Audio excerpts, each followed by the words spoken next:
Hello everyone, PCS Prabodh group पर आप सभी का स्वागत है। मैं हूं अंकिता पांडे और मेरा चयन 66 बीपीएससी में सप्लाई इंस्पेक्टर के पद पर हुआ है। मेरा माध्यम इंग्लिश रहा है और मेरा ऑप्शनल विषय फिजिक्स है। आज मैं आप सभी से कुछ टिप्स एंड ट्रिक्स के बारे में बात करना चाहूँगी। पीसीएस प्रबोध टेलीग्राम चैनल पे बहुत सारे लोगों की क्वेरीज आ रही थी और अलग से भी लोग मुझसे पूछ रहे थे कि इस एग्ज़ाम को क्वालिफाई करने के लिए डेली टू डेली लाइफ में कुछ ऐसी चीज़ें जो हमें अपनी लाइफ में इम्प्लीमेंट कर लेनी चाहिए, कुछ tips and tricks ma'am please बताइए। तो उसी को आंसर करने के लिए आज मैं ये वीडियो के साथ आपके पास में आ रही हूँ। तो चलिए आगे बढ़ते हैं और देखते हैं।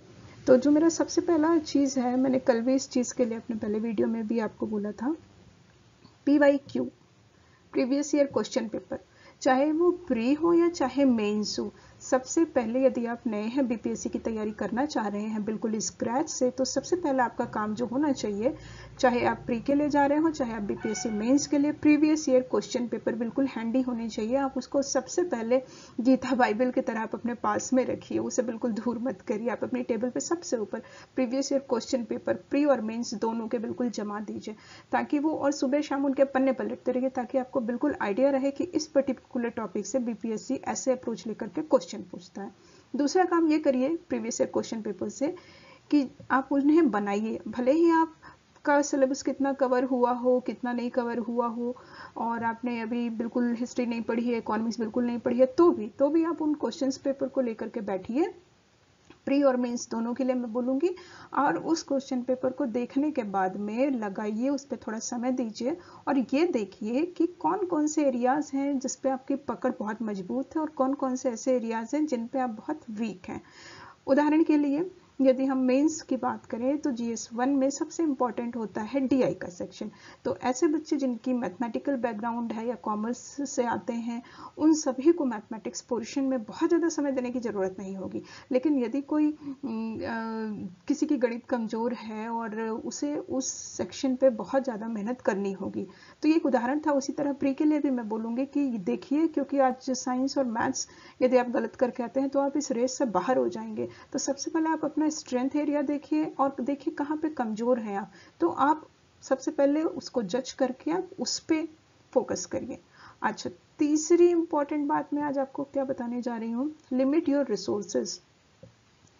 आप जब भी ये जर्नी शुरू करें, एक बुक उठाइए, हिस्ट्री की, पॉलिटी की, जो भी आपको ठीक लगे, लेकिन फिर थ्रू आउट द जर्नी आप दूसरा अटेम्प्ट देते हैं, तीसरा अटेम्प्ट देते हैं, आप उस बुक को बिल्कुल चेंज मत करिए। भले कोई भी कुछ भी बोले कि नहीं यार ये बुक अच्छी है या मार्केट में ये बुक नहीं आई है, please do not do this. आप जस्ट एक बुक जो आपने शुरू से फॉलो की है, आप उसी पर रिगरसली बिलीव करिए और आप देखेंगे कि यदि आपने वो बुक, एक बुक 20 से 25 बार पढ़ ली है, तो इट इज़ मच बेटर कि आप किसी और रिसोर्सेज के पास में, किसी और बुक के पास में भटकते हो।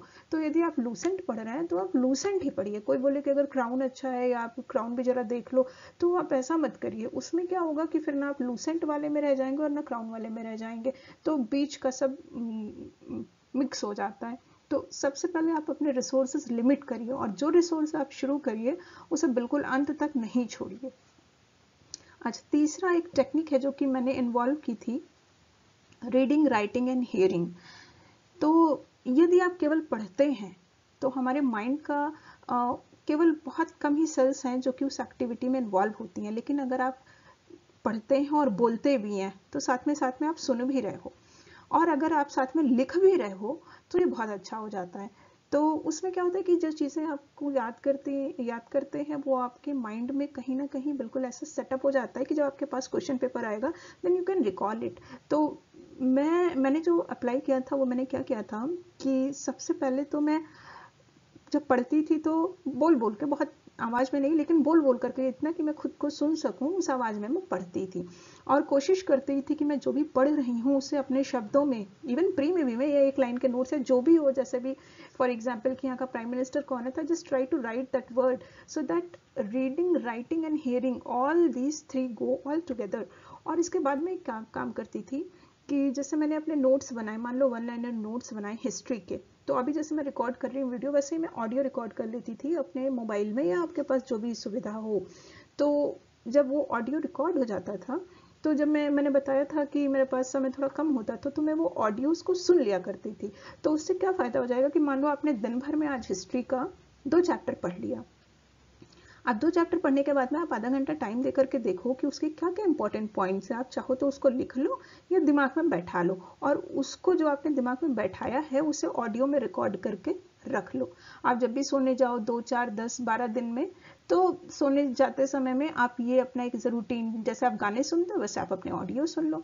तो उसमें ये होता है कि कुछ सुनी, लिखी और पढ़ी, और अब जब तीनों चीज़ें एक साथ करते हो ना तो वो माइंड में बहुत बढ़िया सेटअप हो जाता है।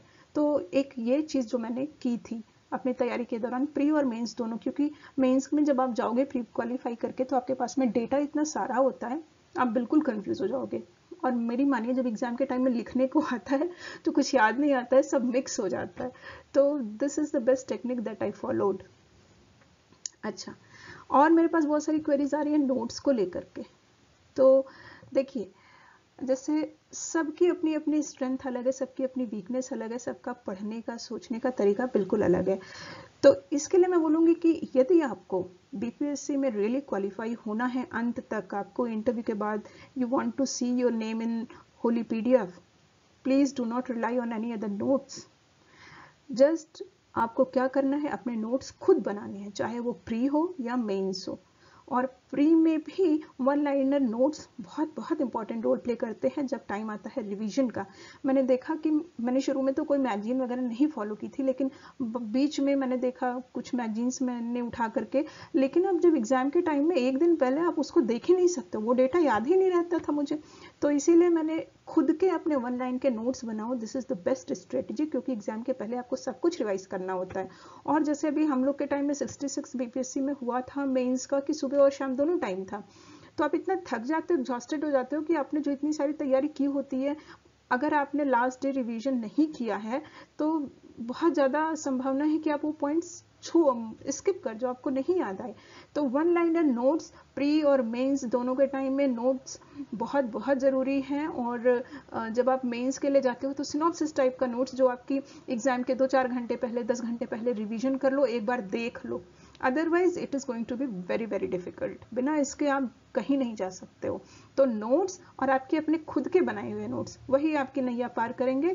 यदि आप किसी दूसरे के नोट्स पे, टॉपर के नोट्स पे, मार्केट में जो अवेलेबल है उन पे रिलाई करोगे, then you can not do this, sorry my dear friends. और लास्ट में जो आपको बोलना चाहूँगी, यूट्यूब एंड सोशल मीडिया की भूमिका। लोग कहते हैं कि जब आप शुरू करो तो यूट्यूब से दूर रहो, फेसबुक से दूर रहो, और ट्विटर और ये जो सारी चीज़ें हैं, बिल्कुल ऐसा नहीं है। आपको इनका यूज़ करना है लेकिन एक कॉन्शियस मैनर में। This are very very useful. आपको बहुत सारे डेटा, ट्विटर पे बहुत सारे मिनिस्टर्स, बहुत सारी स्कीम्स, उनके सब बारे में हमेशा ट्वीट होते रहते हैं, आप अपना डेटा वहाँ से उठा सकते हो। आप टेलीग्राम ग्रुप पे बहुत सारी अच्छी चीज़ें हैं, बहुत सारे स्टडी मटेरियल हैं। तो आपको ये देखना है कि आप किसी भी चीज़ का यूज कैसे करते हो। अगर आप अच्छे तरीके से उसका यूज करोगे तो परिणाम भी अच्छा ही आएगा। आई एम अ फिजिसिस्ट, और जो भी मैं कॉज और इफेक्ट पे बिलीव करती हूँ, तो आपने जैसा किया है परिणाम तो वैसा ही आएगा ना। अगर आपने यूट्यूब का अच्छे से इस्तेमाल किया है तो आपको लगेगा कि हाँ, this is very very useful and this is very beneficial.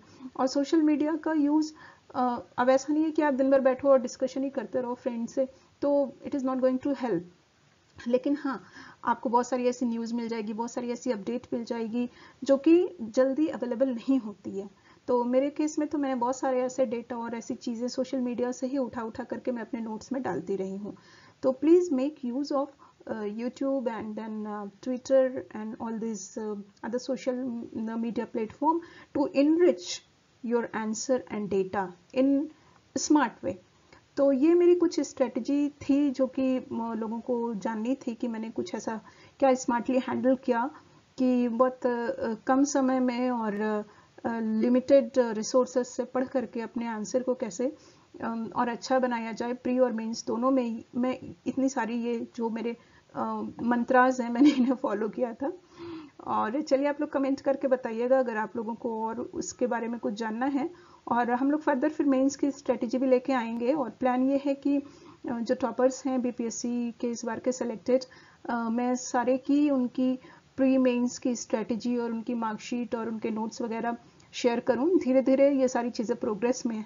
आप बने रहिए इस ग्रुप से और टेलीग्राम ग्रुप पर जुड़े रहिए। बहुत सारे लोग हमारे से पीसीएस प्रबोध टेलीग्राम ग्रुप पे जुड़ चुके हैं, हिस्ट्री ऑप्शनल के हैं, फिजिक्स के हैं, बॉटनी जूलॉजी के हैं, और भी लोग जुड़ रहे हैं। तो आप उनसे डायरेक्ट कॉन्टैक्ट करके अपनी क्वेरीज पूछ सकते हो, बात कर सकते हो, but please maintain the decorum and discipline in this group. Do not disturb other, just respect their time. Okay, चलिए तब तक के लिए धन्यवाद।